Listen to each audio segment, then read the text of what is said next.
कठिन काल में भी शुभ ग्रह स्थिति होगी संघर्ष से अत्यंत बड़ी उन्नति। जीवन में उतार चढ़ाव आना, शुभ अशुभ काल आना अत्यंत स्वाभाविक होता है। इसीलिए मनुष्य ने सदैव सकारात्मक रहना चाहिए, तभी आप सफलता के मार्ग पर लगातार मार्गक्रमण कर सकते हैं।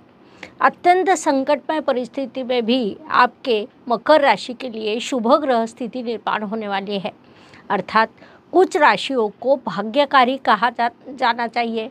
उनमें से ही एक आपकी मकर राशि है। उस अनुसार विचार करें तो आपके लिए शनिदेव 7.5 का अंतिम चरण शुरू है। जैसा हमें पता है कि शनिदेव संपूर्ण विश्व के न्यायाधीश है, वे अपनी राशि को भी न्याय से छूट नहीं देते। इसलिए आप अपने सभी कर्तव्यों को पूरा करते हैं तो शनिदेव आपको बड़ा सहयोग करते हैं, क्योंकि मकर उनकी स्वराशि है। नमस्कार, मैं एस्ट्रो गुरुमा डॉक्टर ज्योति जोशी आप सभी ज्योतिष प्रेमियों का आज के भाग में हार्दिक स्वागत करती हूँ। ज्योतिष प्रेमियों की विशेष मांग पर हम 2025 से 2030 इन 6 वर्षों के राशि भविष्य को समझ रहे हैं। उसमें आज हम मकर राशि के लिए 2025 से 2030 तक का काल कैसा रहेगा, इस विषय का विस्तार से अध्ययन करने वाले हैं। इस काल की कुछ विशेष ग्रह स्थिति और उनका आप पर होने वाले परिणामों का हम शास्त्र शुद्ध पद्धति से विश्लेषण करने वाले हैं। साथ ही अंत में आपको इस काल में किए जाने वाले कुछ विशेष उपाय भी बताने वाली हूँ। इसीलिए आज के भाग को अंत तक देखना न भूलें। साथ ही यह शास्त्रीय जानकारी आपको अच्छी लगे तो वीडियो को शेयर अवश्य करें ताकि दूसरों तक पहुँच सके।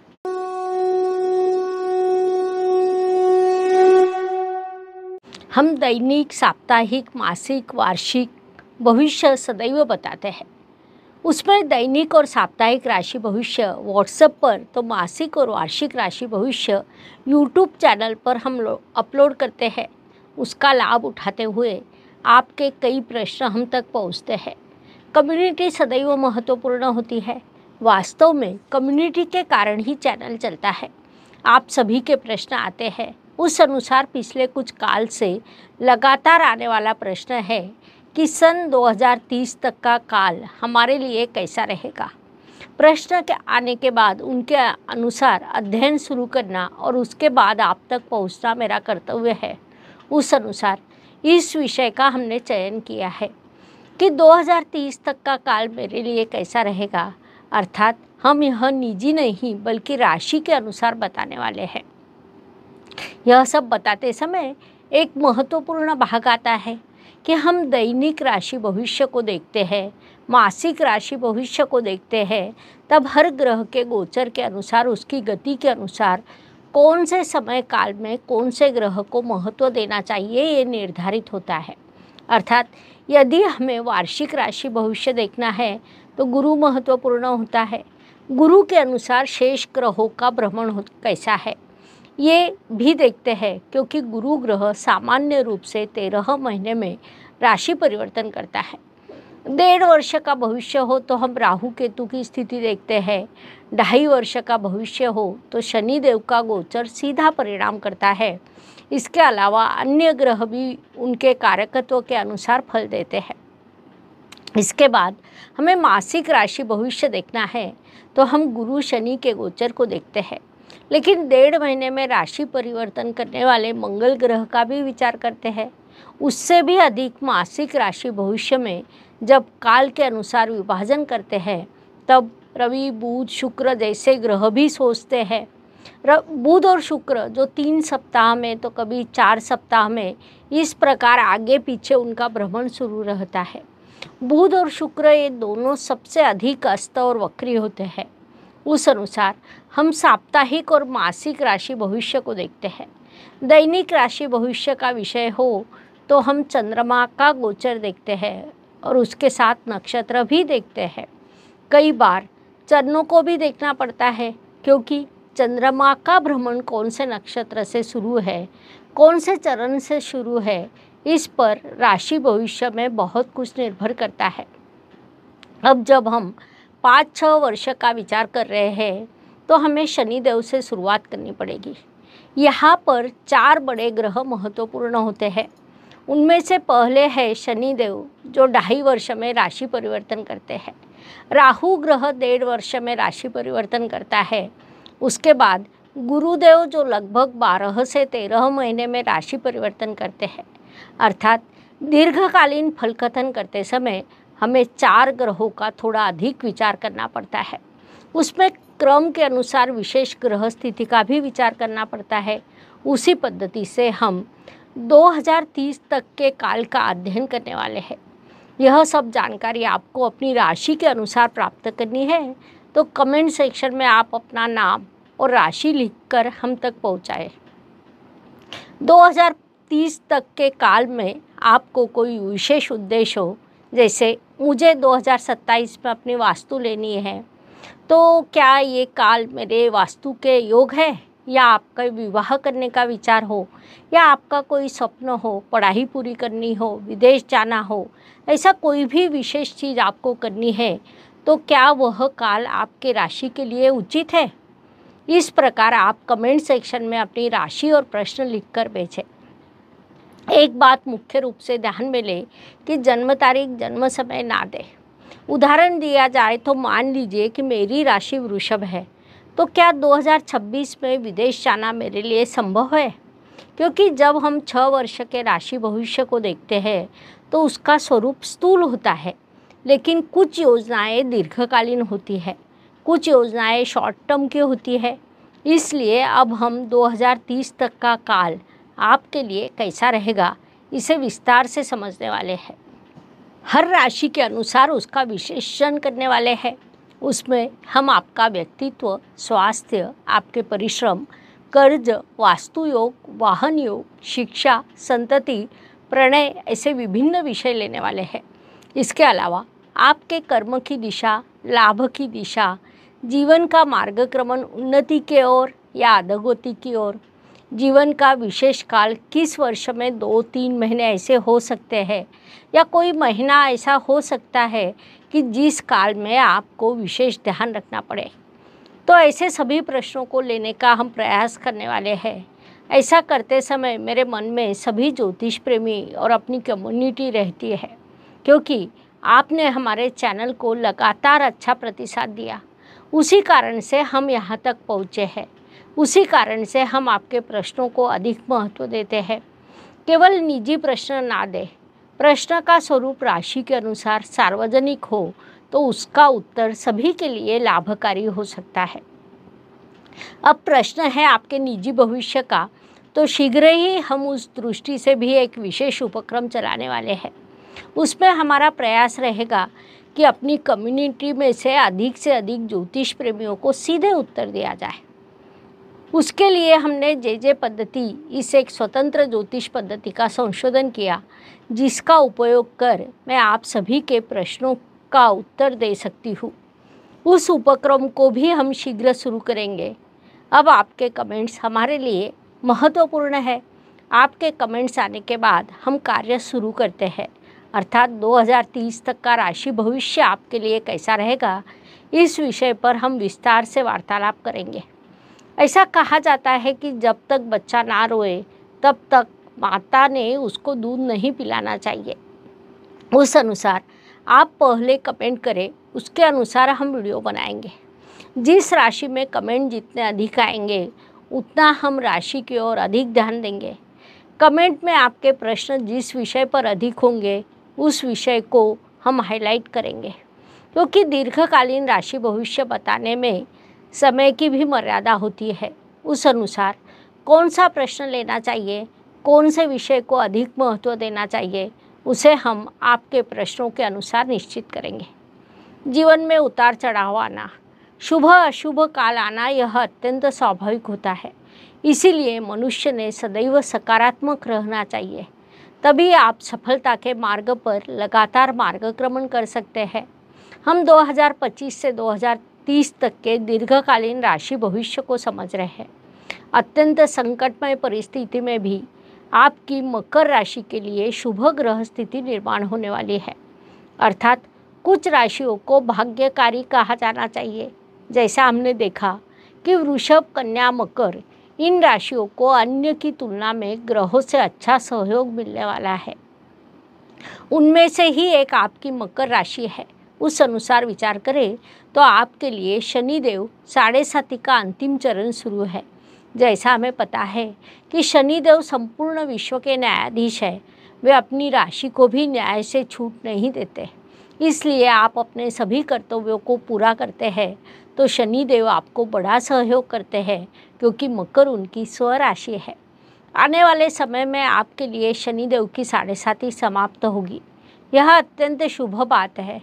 शनिदेव कुंभ राशि से मीन राशि में प्रवेश करेंगे। वहीं पर राहु ग्रह पहले से ही उपस्थित है।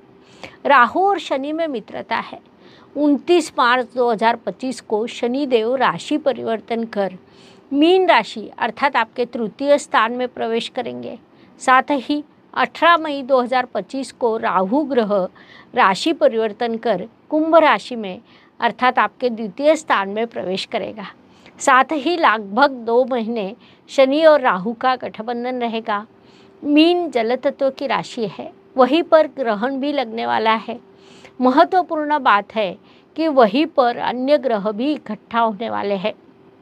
ये सब भले ही सत्य हो, लेकिन मीन राशि आपके तृतीय स्थान में आती है, जो उपचय स्थान है। उस स्थान में शनि, मंगल, राहु जैसे ग्रह भी शुभ फल प्रदान करते हैं, जिस कारण शनि और राहु में से आपको अधिक अशुभ फल प्राप्त नहीं होंगे। उसका सकारात्मक लाभ मकर राशि को प्राप्त होगा। इसके बाद राहु ग्रह 18 मई 2025 को राशि परिवर्तन कर कुंभ राशि अर्थात आपके द्वितीय स्थान में प्रवेश करेगा, अर्थात आपके कुटुंब स्थान में उसका प्रवेश होगा। राहु वहाँ से आपकी पारिवारिक एकता को भंग करने का काम करेगा, लेकिन आपके राशि स्वामी शनिदेव जब तृतीय स्थान में होंगे तब वे आपके लिए अत्यंत सकारात्मक होने वाले हैं। शनिदेव की कार्य पद्धतियों में से एक ऐसी भी है कि किसी भी राशि की 7.5 जब समाप्त होती है तब अगले 2.5 वर्ष वे जातक को शुभ फल देते हैं। साथ ही 7.5 शुरू होने से पहले भी 2.5 वर्ष जातक के लिए शुभ रहते हैं, अर्थात 2.5 वर्ष शुभ फल देने के बाद 7.5 से 7.5 वर्ष आते हैं। उसके बाद पुनश्च 2.5 वर्ष शुभ मिलते हैं। यह उनकी कार्य करने की पद्धति है, जिसे यदि हम समझ लें तो फल कथन करना सरल हो जाता है। वराह मिहिर जी ने लिखा है कि आप पहले ग्रह को समझें, उनके व्यक्त होने के पद्धति को समझें, ताकि आपको उचित फल कथन कर पाए। तो शनि और राहु ये दोनों ग्रह आपके तृतीय इस उपचय स्थान में शुभ होते हैं, क्योंकि ज्योतिष नियमों के अनुसार उपचय स्थान पाप ग्रहों को विशेष रूप से अच्छा लगता है। कुल मिलाकर शनिदेव का ये गोचर मकर राशि के लिए शुभ रहेगा। वास्तव में शनिदेव का ये गोचर और शनि राहु का गठबंधन जो 29 मार्च से 18 मई इस समय काल में होने वाला है, वह कई राशियों के लिए परेशानी का कारण बन सकता है। वास्तव में विश्व स्तर पर जब हम विचार करते हैं तो जागतिक शांति भंग होना, प्राकृतिक आपदा निर्माण होना, युद्ध की स्थिति निर्माण होना, कई स्थानों पर छोटे बड़े युद्ध शुरू होना, ऐसे विभाग सामने आते हैं। कई देशों पर यह संकट आ सकता है, अर्थात व्यक्ति पर जिस प्रकार अपनी कुंडली का प्रभाव होता है, उसी प्रकार देश की, विश्व की कुंडली का भी होता है। लेकिन उसमें भी मकर राशि के लिए शुभ काल है, ऐसा हम कह सकते हैं। शनिदेव मीन राशि में 30 जून 2027 तक रहेंगे। उसके बाद मेष राशि में उनका प्रवेश होगा। मकर राशि के लिए शनिदेव का मीन राशि का गोचर अत्यंत सकारात्मक रहने वाला है, लेकिन वे जब मेष राशि में प्रवेश करेंगे तब आपके चतुर्थ स्थान में उनका प्रवेश होगा। मेष राशि में शनिदेव नीच अवस्था को प्राप्त करते हैं, तब घर में अशांति निर्माण होना, घर का वातावरण खराब होना जैसे प्रश्न निर्माण हो सकते हैं। महत्वपूर्ण बात है कि उसके लिए आप स्वयं जिम्मेदार होंगे, क्योंकि स्वयं आपके राशि स्वामी वहाँ पर नीच अवस्था को प्राप्त होंगे, अर्थात प्रत्यक्ष अप्रत्यक्ष आपके बर्ताव से या बोलने के पद्धति से पारिवारिक एकता भंग होने की संभावना है। लेकिन उसके लिए अभी समय है। 3 जून 2027 से 2030 तक का वह काल है जब आपको इस प्रकार की परेशानी हो सकती है। लेकिन मनुष्य की इच्छा शक्ति भी महत्वपूर्ण होती है। उस काल में यदि आप इच्छा शक्ति को प्रबल रखते हैं तो आप पर नकारात्मक प्रभाव नहीं हो सकता। 2025 की एक और ग्रह स्थिति का हमें विशेष रूप से विचार करना पड़ेगा। बड़े ग्रहों के लिए वैसा विचार हम नहीं करते। दीर्घकालीन भविष्य में सामान्य रूप से शनि, राहु, केतु और गुरु का हम विचार करते हैं। लेकिन 2025 में अक्टूबर 2024 से जून 2025 इस काल में मंगल ग्रह कर्क राशि में नीच अवस्था को प्राप्त होगा। कर्क राशि आपके सप्तम स्थान में आती है। वहाँ से मंगल की दृष्टि आपके दशम स्थान पर, आपकी राशि पर और आपके पारिवारिक स्थान पर होगी, जिस कारण अत्यंत बड़ा नकारात्मक प्रभाव वहाँ पर निर्माण होगा।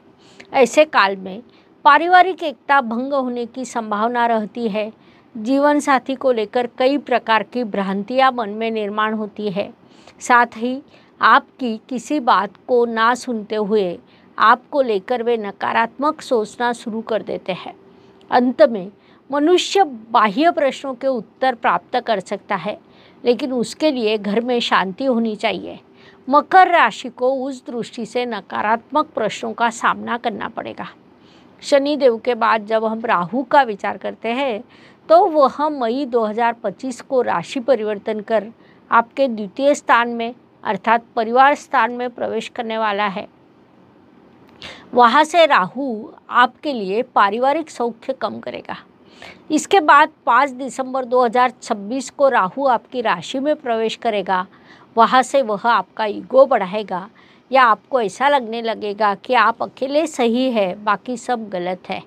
इस प्रकार लगभग 1.5 वर्ष तक राहु का गोचर रहेगा। उस काल में आपको सभी लोगों से केवल गलतियाँ दिखाई देगी। आपको लगेगा कि आप सदैव परफेक्ट है। उसमें एक अलग परेशानी होती है। पहले ही अशुभ ग्रह स्थिति के कारण परिवार में नकारात्मक स्थिति बनी हुई है और आपके इस स्वभाव से उसमें वृद्धि हो सकती है। स्वभाव की अपेक्षा अस्थायी ग्रह स्थिति के कारण वृद्धि होगी, यह कहना अधिक उचित रहेगा। इसके बाद राहु ग्रह 23 जून 2028 को धनु राशि में अर्थात आपके व्यय स्थान में प्रवेश करेगा। वहाँ से उसकी नकारात्मकता थोड़ी कम होगी। व्यय स्थान का राहु उस तुलना में थोड़ा कम नकारात्मक रहेगा। इसके बाद 23 सितंबर 2030 को जब वह पुनश्च राशि परिवर्तन कर वृश्चिक राशि में प्रवेश करेगा, तब उससे आपको अत्यंत शुभ फल प्राप्त होंगे, क्योंकि तब राहु ग्रह आपके लाभ स्थान में प्रवेश करने वाला है। ज्योतिष नियमों के अनुसार लाभ स्थान का राहु शुभ फल प्रदान करने के लिए बाध्य होता है। इसके अलावा इस काल में गुरुदेव की स्थिति अत्यंत महत्वपूर्ण रहने वाली है, क्योंकि उनका भ्रमण सामान्य रूप से थोड़ा अलग होने वाला है। इसीलिए वे इस काल में अत्यंत महत्वपूर्ण रहेंगे। गुरुदेव एक राशि में सामान्य रूप से 12 से 13 महीने विराजमान रहते हैं। 30 अंश अंतर पूरा करने के लिए उन्हें उतना समय लगता है, लेकिन मिथुन राशि में अर्थात आपके षष्ठ स्थान में जाने के बाद उनके भ्रमण की दिशा में बदलाव होगा। वे अचानक अतिचार गति से भ्रमण करेंगे, अर्थात वे केवल 4 या 5 महीने में राशि परिवर्तन कर अगली राशि में जाएंगे। उसके बाद वक्री होकर पुनश्च पीछे आएंगे। इस प्रकार अतिचार गति और वक्री गति से उनका भ्रमण 8 वर्ष चलने वाला है। महत्वपूर्ण बात है कि उनकी यह अतिचार गति वायु तत्व की मिथुन राशि से अर्थात आपके षष्ठ स्थान से शुरू होकर आपकी राशि तक रहने वाली है।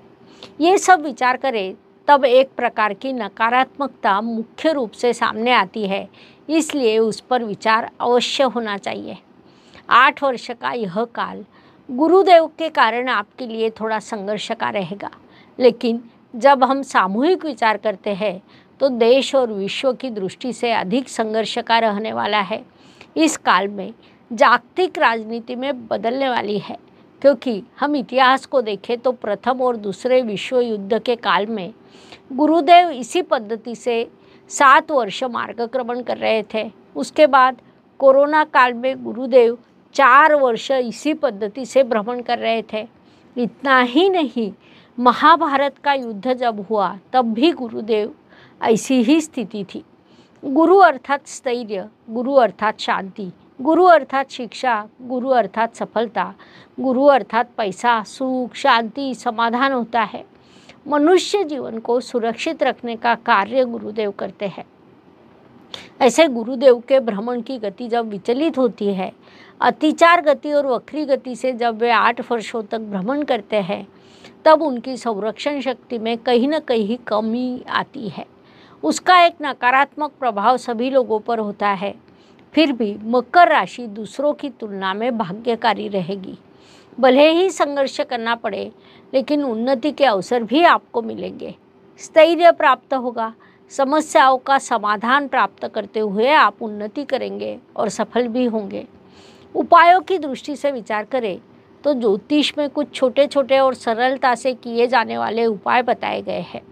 उपाय भले ही छोटे हो, लेकिन उनका प्रभाव बड़ा रहता है। उस अनुसार 2025 से 30 इस काल का विचार करें तो गुरुदेव वास्तव में संरक्षक है। आने वाले समय में अतिचार गति और वक्री गति को देखा जाए तो मकर राशि के जातकों को गुरुवार के दिन विष्णु चालीसा का पठन करने का उपाय सूचित किया जाता है। आसन पर बैठकर विष्णु चालीसा का पाठ करें। उसके बाद भगवान को पीले फूल और फल अर्पण करें। इस उपाय से आपको अत्यंत शुभ परिणाम प्राप्त होंगे, इसलिए आपने उन्हें अवश्य करना चाहिए। इस प्रकार मेष से लेकर मीन तक हर राशि के लिए 2025 से 2030 तक का काल कैसा रहेगा, यह समझने के लिए हमने 12 वीडियो आपके इस चैनल पर अपलोड किए हैं। लाइक, शेयर, सब्सक्राइब करें।